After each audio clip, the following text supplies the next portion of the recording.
बिहार विधानसभा चुनाव को लेकर सियासी हलचल तेज हो गई है। इसी कड़ी में लोजपा के राष्ट्रीय अध्यक्ष और केंद्रीय मंत्री चिराग पासवान ने शुक्रवार को केंद्रीय गृह मंत्री अमित शाह से पटना के एक होटल में मुलाकात की। बताया जा रहा है कि यह मुलाकात एनडीए गठबंधन की चुनावी रणनीति को और मजबूत करने के उद्देश्य से हुई। मुलाकात के बाद मीडिया से बात करते हुए चिराग पासवान ने कहा कि एनडीए की खासियत और ताकत यह है कि सभी सहयोगी दल एक दूसरे का हाथ पकड़कर मिलकर काम कर रहे हैं। एनडीए एक ऐतिहासिक जीत की ओर बढ़ रहा है। चिराग ने बताया कि प्रधानमंत्री नरेंद्र मोदी पिछले एक साल में 11 बार बिहार आ चुके हैं, जिससे एनडीए के प्रचार अभियान को बड़ी मजबूती मिली है। उन्होंने कहा कि बैठक में आगामी चुनाव प्रचार की रूपरेखा और सीटवार रणनीति पर विस्तार से चर्चा की गई। केंद्रीय मंत्री ने विपक्ष पर भी तीखा प्रहार किया। उन्होंने कहा कि एनडीए ने अपने सभी 5 सहयोगी दलों का सम्मान किया है और बातचीत पूरी कर ली है। सभी 243 सीटों पर उम्मीदवारों के नाम स्पष्ट हैं, जबकि महागठबंधन में अब भी भ्रम और टकराव की स्थिति बनी हुई है। चिराग पासवान ने महागठबंधन को लटबंधन करार देते हुए कहा, यह गठबंधन अपने ही प्रत्याशियों के खिलाफ उम्मीदवार उतार रहा है। ऐसे में लोग इसे कैसे स्वीकार करेंगे? तेजस्वी यादव के मुख्यमंत्री चेहरे पर भी उनके अपने साथी असहमत हैं। ऐसे आंतरिक झगड़ों वाला गठबंधन बिहार का विकास नहीं कर सकता। उन्होंने आगे कहा कि एनडीए में सीटों और प्रत्याशियों को लेकर कोई असमंजस नहीं है, सब कुछ समय रहते तय कर लिया गया है। चिराग ने प्रधानमंत्री नरेंद्र मोदी के नेतृत्व में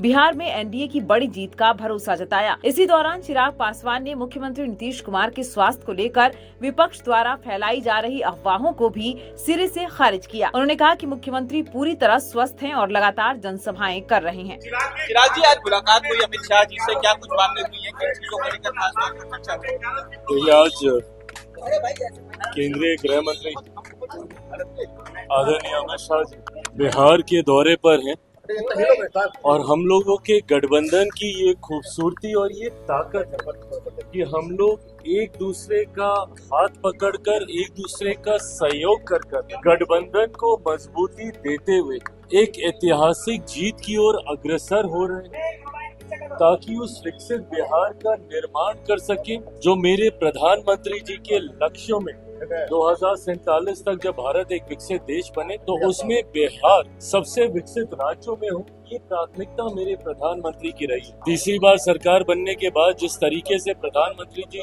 साल भर के भीतर 11 बार बिहार आ चुके हैं, ये दर्शाता है कि उनकी प्राथमिकता में किस तरीके से बिहार और बिहार। आज आदरणीय केंद्रीय गृह मंत्री अमित शाह जी से मुलाकात कर आने वाले दिनों में कैसे हम लोग कैंपेन को और ज्यादा साथ मिलकर मजबूत कर सके, ताकि हर वो सीट हम लोग जीत सके, जिससे एक बड़ी जीत, एक ऐतिहासिक एनडीए की हो। और ये होना भी है जिस तरीके से महागठबंधन में सिर्फ उटव्वल चल रहा है, एक दूसरे के घटक दल के प्रत्याशी अपने ही प्रत्याशी गठबंधन है, दूसरी तरफ एक ऐसा गठबंधन है एनडीए वाला जिसमें इतनी सहजता से सब होने के बावजूद भी हर रोज हम लोग यही प्रयास करते हैं कि किस तरीके से इस गठबंधन के स्वरूप को और मजबूत और खूबसूरत किया जाए।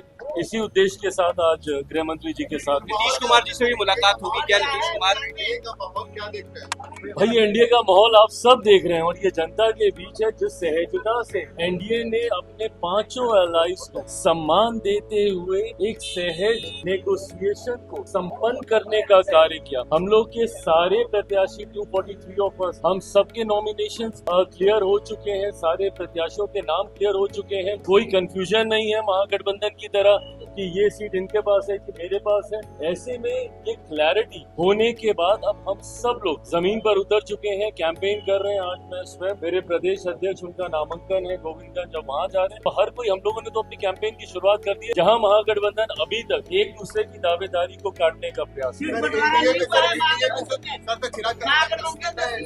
कौन कह रहा है कि तेजस्वी तय है, जब गठबंधन ही नहीं कह रहा है कि भैया तेजस्वी तय है? तो ऐसे में जनता, अगर इनके कार्यकर्ता अगर ये सोचते हैं कि जनता इनको स्वीकार करे, मैं नहीं मानता कि जिस गठबंधन के भीतर इतनी कंफ्यूजन हो वो बिहार को। बात बड़े छोटे खिलाड़ी की नहीं है, बात हर किसी के सामर्थ्य की है। और ये बात शुरू से रखी गई थी कि जो जहां से जीतने की क्षमता रखता है उसको वहां से मौका मिलना चाहिए। और मैं तो भारतीय जनता पार्टी और जनता दल यूनाइटेड का मैं धन्यवाद कहूंगा विशेष तौर पर, जो बड़ा दिल दोनों दलों ने दिखाया है। दोनों दल कंपैरेटिव बाकी हम लोग जितने हैं उनसे बड़े हैं, पर उसके बावजूद जिस तरीके से एडजस्टमेंट्स किए गए हैं, तमाम दलों को सम्मानजनक तरीके से उनका गठबंधन में समावेश करने का, मुझे लगता है यही गठबंधन की सोच होनी चाहिए कि कैसे एक दूसरे को साथ लेते हुए गठबंधन को और कभी संविधान, आरक्षण, विभिन्न तरीके की बातें, पर बिना किसी गलत नैरेटिव में उलझे हुए सिर्फ विकास का नैरेटिव होना चाहिए। बिहार में कैसे आने वाले दिनों में युवाओं के लिए रोजगार के अवसर हम लोग उत्पन्न करेंगे, कैसे इंफ्रास्ट्रक्चर डेवलपमेंट यहाँ पे किया जाएगा, शिक्षा स्वास्थ्य को कैसे यहाँ पे बेहतर किया जाएगा और मौजूदा योजनाओं के तहत जितनी भी वेलफेयर स्कीम्स है कैसे उसको और सशक्त किया जाएगा, इन तमाम बिंदुओं पर थैंक यू।